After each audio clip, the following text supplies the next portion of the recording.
நீ குர்றா நான் ஒரு கேம் இரு இந்த கேமை முடிச்சிட்டு தரேன்.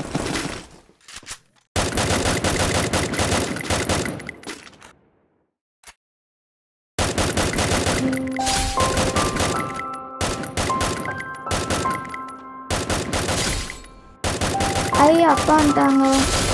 சாப்பிட்டீங்களாம்மா? இல்லை அம்மா நீங்கள் வந்தோடனே சாப்பிடலான்னு சொன்னாங்க. ஏங்க குளிச்சுட்டு வாங்க சாப்பிடலாம். நிஷா, எனக்கு பசி இல்லைம்மா, நீங்கள் சாப்பிடுங்க, நான் அப்புறமா சாப்பிட்டுக்கிறேன். ஏன் ஒரு மாதிரி இருக்கீங்க? ஏதாவது பிரச்சனையா? ஒன்றும் இல்லை நிஷா, குழந்தைங்களுக்கு ஃபீஸ் கட்ட ஓனர்கிட்ட 10,000 ரூபா கடன் வாங்கியிருந்தோம்ல, ஆமாம். அது எல்லாத்தையும் இந்த மாதம் சம்பளத்திலே மொத்தமாக பிடிச்சிட்டாரு. அந்த சம்பளத்தை வச்சு தான் கிறிஸ்மஸ்க்கு எல்லாருக்கும் ட்ரெஸ் எடுக்கலான்னு நினச்சிட்டு இருந்தேன். பரவாயில்லைங்க, விடுங்க. குழந்தைங்களுக்கு மட்டும் எடுத்தா போதும், நமக்கு எதுக்கு? சரிம்மா, கர்த்தர் விட்ட வழி. நாளைக்கு எனக்கு கொஞ்சம் வேலை இருக்குது, நீ போய் இந்த பணத்தை வச்சு குழந்தைகளுக்கு ட்ரெஸ் எடுத்து கொடுத்து. வணக்கம் கென்னடி, நல்லா இருக்கீங்களா? நீங்கள் நல்லா தானே இருப்பீங்க, உங்களுக்கு என்ன? நீங்கள் கடன் வாங்கினவராச்சு, கடன் கொடுத்த நான் தான் நாயா பேயா அலைஞ்சி கடனை வசூலிக்க வேண்டியது இருக்கு. என்னடா பிறந்த வீட்டுக்குள்ளே ஏதோ நுழைஞ்ச மாதிரி வந்துட்டேன்னு நினைக்கிறியா? சைலண்ட்டாக உன்னை எச்சரிச்சுட்டு போகலான்ட்டு தான் வந்து வட்டியும் முதலுமா சேர்த்து நீ வாங்கின கடன் 4 லட்சம் ரூபாய். 4 லட்சம். ஒழுங்கு மரியாதையா வர்ற கிறிஸ்மஸுக்குள்ளே என் வீடு தேடி வந்து கொடுக்குற வழியை பாரு, இல்லைனா பசங்களை விட்டு வீட்டில் இருக்கிற சாமான் தட்டெல்லாம் தூக்கி வெளியில் போட்டு வீதியில் வச்சு உன்னை அசிங்கப்படுத்திடு. என்ன அநியாயம் இது? 1 லட்ச ரூபா தான் உங்கள்கிட்ட வாங்கினேன், 4 லட்ச ரூபான்னு சொல்கிறீங்க? என்னடி சார், வட்டி தொழிலில் நியாயம் அநியாயம்லாம் பார்க்க முடியாது. வாஸ்தவம்தான், நீ வாங்கினது 1 லட்சம் தான். ஆனால் அதுக்கு ஒரு வட்டி, அந்த வட்டிக்கு ஒரு வட்டி, அந்த வட்டிக்கு ஒரு வட்டின்னு எல்லாம் சேர்ந்து 4 லட்சம் ரூபாய் ஆயிருக்கு. ஒழுங்கு மரியாதையா வர கிறிஸ்மஸுக்குள்ள என் வீடு தேடி வந்து கொடுக்க பாரு. இது என்ன?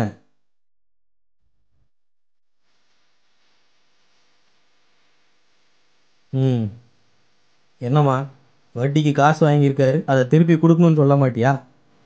இதை என்ன கணக்கில் வைக்கிறது? சரி, நான் வந்துட்டு போனதுக்கு சர்வீஸ் சார்ஜாக வச்சுக்கிறேன். ஒழுங்கு மரியாதையா 4 லட்சத்தை திருப்பி கொடுக்குற வழியப்பா. நல்லா யோசிக்க கென்னடி. 4 லட்சம் கிறிஸ்மஸ், உன் மான மரியாதை. வரட்டுமா?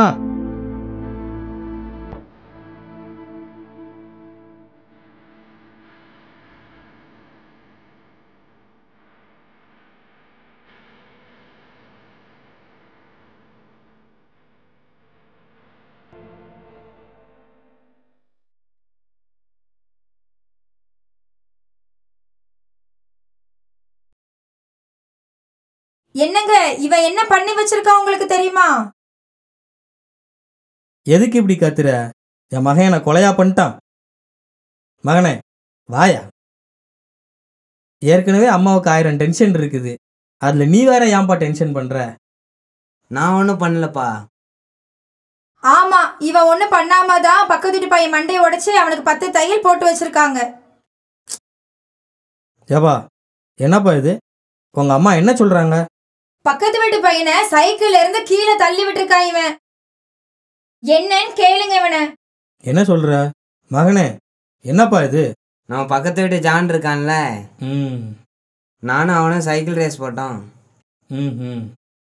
அவன் ஓட்ட சைக்கிள் வச்சு முந்திட்டான், அதான் கோவம் வந்துச்சு, ஒரே தான் ஏற்றினேன். அவன் கீழே விழுந்துட்டான், அதுக்கு நான் என்ன பண்ண முடியும்? சரி, நாளையில இருந்து நீ சைக்கிளே தொடக்கூடாது. பா நல்லா கேட்டுக்கிட்டியா? ஒரு அப்பா உனக்கு பைக் வாங்கி தரையா? நாளையில இருந்து நீ பைக்ல சுத்து. பைக் ஓட்டுற வயசா இது இவனுக்கு? விடுமா விடுமா, நம்ம இந்த வட்டி கூட்டு சம்பாதிக்கிற சொத்துலாம் யாருக்கு? நம்ம ஒரே பையனுக்கு தானே. அவன் சந்தோஷமா இருக்கட்டுமா, நீ போமா. டேய் அம்மாவை கூட்டு போ. இப்படியே அவனுக்கு நல்ல செல்லம் கொடுத்து கொடுத்து கெடுத்து வச்சிருக்கீங்க. சரி போமா போமா. இந்த ஒருத்தர் ரொம்ப நாளா வட்டி தராமலே இழுத்துக்கிட்டு இருக்கான். டேய் சபா, வட்டி தெரியா இல்லை உன் கிட்னியை தெரியா? கிட்னிக்கு ரொம்ப டிமாண்ட் இருக்குது, பார்த்துக்க. ஆ ஓகே. சரி, ஃபோனை வை.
நல்லா யோசிக்க கென்னடி. 4 லட்சம் கிறிஸ்மஸ், உன் மான மரியாதை.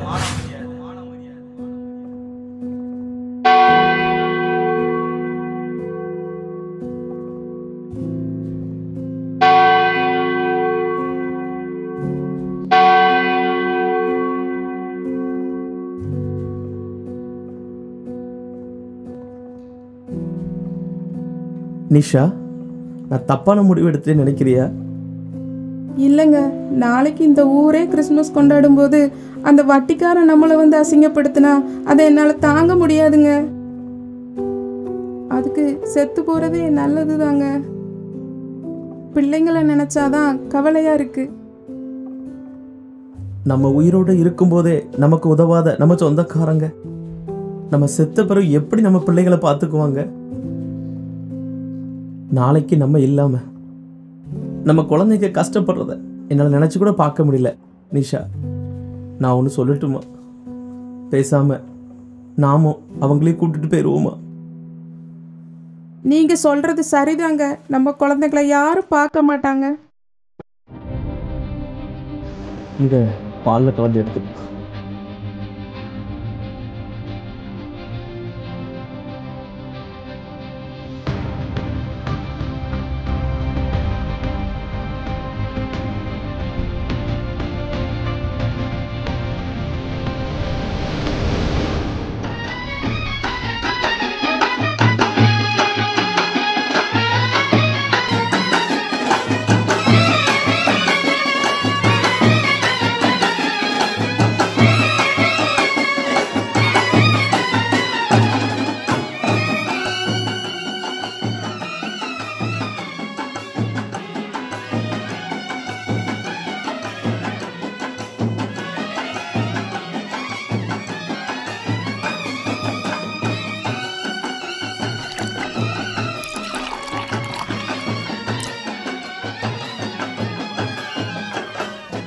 அப்பா, கிறிஸ்மஸ் கொண்டாட எல்லாரும் சர்ச்சுக்கு போகிறாங்கப்பா. நம்ம எப்பப்பா போவோம்?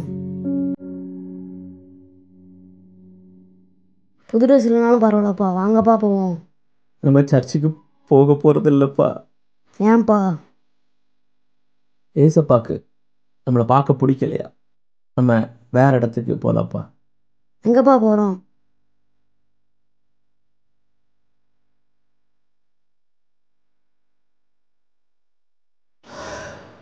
நிஷா, சொல்லுங்கப்பா, எங்கப்பா போகிறோம்? எல்லாரும் இந்த பாலை ஃபஸ்ட்டு குடிக்கப்பா, அதுக்கப்புறம் நம்ம எங்கே போகிறோங்கிறத சொல்கிறேன்ப்பா. என்னம்மா புதுசாக பால்லாம் கொடுக்குறீங்க? டேய், பேசாம பால் வாங்கி குடி. கென்னடி, கென்னடி, இந்த கதவை திறக்கிறீங்களா? பாஸ்டர் அம்மா போகிற மாதிரி இருக்கு. யாரும் பாரு, போய் கதவை தர.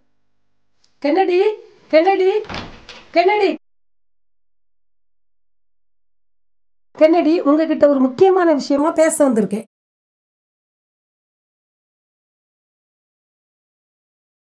சொல்லுங்க பாஸ்டர்மா, என்ன விஷயம்? இவருக்கும் உனக்கும் உள்ள பிரச்சனை எனக்கு தெரியும். அதை மனசுல வச்சுட்டு நான் ஒரு உதவிக்காக வந்திருக்கிறேன், நீ அதை மாட்டேன்னு சொல்லிடாத, சரியா? சொல்லுங்க பாஸ்டர்மா, உங்களுக்கு நான் என்ன பண்ணணும்? இப்போ இவருடைய மகன் ஆக்சிடென்ட் ஆகி ஹாஸ்பிட்டல்ல ஐசியூல உயிருக்கு போராடிட்டு இருக்கிறான். அந்த மகனுடைய உயிர் காப்பாற்றப்படணும்னா அது உன் கையில தான் இருக்கு. நான் இன்றைக்கு ஆலயத்துக்கு போயிருக்கும்போது அந்த பிளட் குரூப் ரிஜிஸ்டரை நான் பார்த்தேன். அதில் உன்னுடைய பிளட் குரூப் ஓ நெகட்டிவ்ங்கிறத தெரிஞ்சுக்கிட்டேன். இவருடைய பையனுக்கும் அதே குரூப்பு தான், ஓ நெகட்டிவ் குரூப்பு. அந்த பிளட்டுக்காக அவசரமாக தேடிட்டு இருக்காங்க. அதனால எப்படியாவது நீ வந்தீனா நிச்சயமா காப்பாத்திடலாம். இந்த உதவியை மட்டும் செய்வியா? ஆமா கென்னடி, உன்னை ஏமாத்தி நான் எழுதி வாங்கினேன் எல்லா காசையும் நான் உனக்கே திரும்பி தந்துடுறேன். என் பையனை எப்படியாவது காப்பாத்து ப்ளீஸ். நீங்க அன்னைக்கு எங்களை மறட்டிட்டு போனீங்கல்ல, அதுக்கு பயந்துட்டு தான் நாங்க பால்ல வசம் முடிச்சு சாக பார்த்தோம். அப்பா நீங்களும் அம்மாவும் பேசிட்டு இருந்ததை நான் கேட்டேன்ப்பா. கென்னடி, என்ன காரியம் பண்ணியிருக்கீங்க? சாக பார்த்தீங்களா?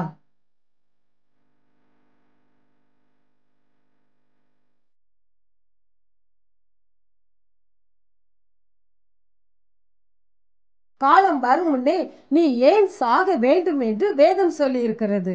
அப்படின்னா நமக்கென்று ஆண்டவர் ஒரு காலம் வைத்திருக்கிறார். அது வரைக்கும் தேவனுடைய சித்தப்படி நாம் இந்த உலகத்துல வாழ வேண்டும். பாரு, வேதத்துல ஒரு மனுஷன் இருந்தான், யூதாஸ் காரியோத்.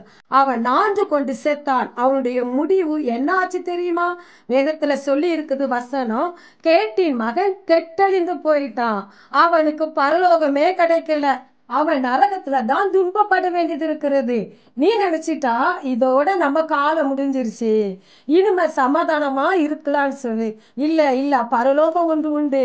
அதனால நம்முடைய காலம் நிறைவேறும் வரைக்கும் இந்த உலகத்துல வாழ்ந்தோம்னா இந்த பரலோகத்தை அடையலாம். இல்லைன்னா நித்திய காலமா இதை காட்டிலும் பயங்கரமான மோசமான ஒரு நரக ஆக்கினைக்குள்ளாக தான் கடந்து துன்பப்பட வேண்டியது இருக்கும். இப்படிப்பட்ட முடிவை எடுக்கவே கூடாது. தப்பு தான் பாஸ்டர், இனிமே இந்த மாதிரி காரியத்தை நாங்கள் பண்ண மாட்டோம். வாங்க பாஸ்டர்மா, உடனே நம்ம ஆஸ்பத்திரி போயிட்டு ரத்தம் கொடுக்குறேன், வாங்க.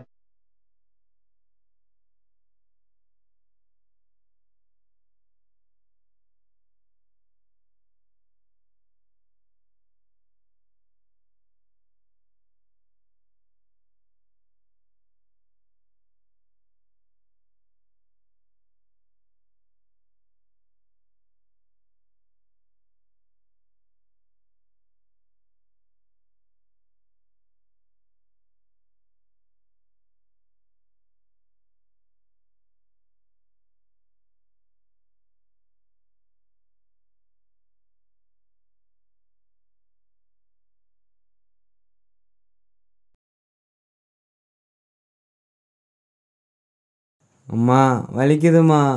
ஈசப்பா, ஒன்னும் இல்லப்பா, எல்லாம் சரியாயிரும். சரியா?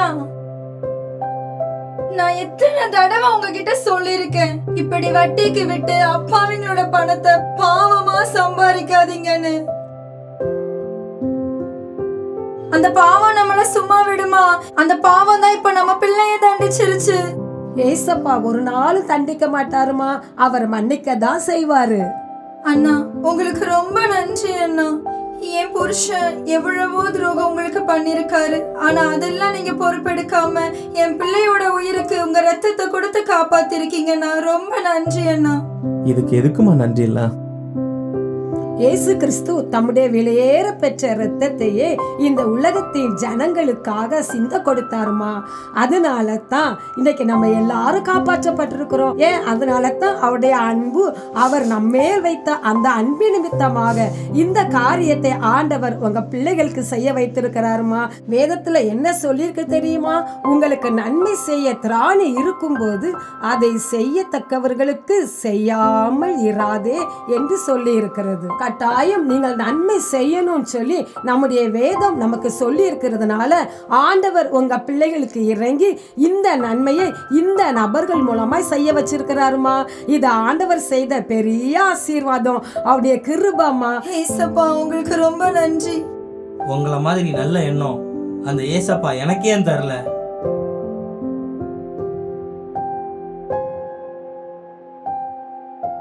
இதுவரைக்கும் நீங்க பணத்தையே நம்பி வாழ்ந்துட்டீங்க. இந்த வேதத்தை நம்பி வாழணும். இந்த வேதத்துல ஏசப்பா சொல்லி இருக்கிற அவருடைய வசனத்தை நம்பி வாழணும். வேதத்துல சொல்லி இருக்குது, கர்த்தரை தன் நம்பிக்கையாய் கொண்டிருக்கிற மனுஷன் பாக்கியவான். அப்போ ஆண்டவரை நம்பும் பொழுது எல்லா ஆசீர்வாதங்களும் நமக்கு கிடைக்குமா, அதுதான் பாக்கியவான் அப்படின்னு சொல்லி இருக்குது. நான் செஞ்ச பாவத்துக்கெல்லாம் பிராயசித்தமா என் வாழ்நாள் முழுக்க ஏசப்பாவுக்கு ஊழியம் செய்யலான்னு இருக்கேம்மா. ஏசப்பா உமக்கு ஸ்தோத்திரம். கர்த்தர் உங்க எல்லாரையும் ஆசீர்வதிப்பார். Thank you so much. கிறிஸ்மஸ் நாள் வாழ்த்துக்கள். Happy new year. Happy Christmas. வரேன், போகலாம்.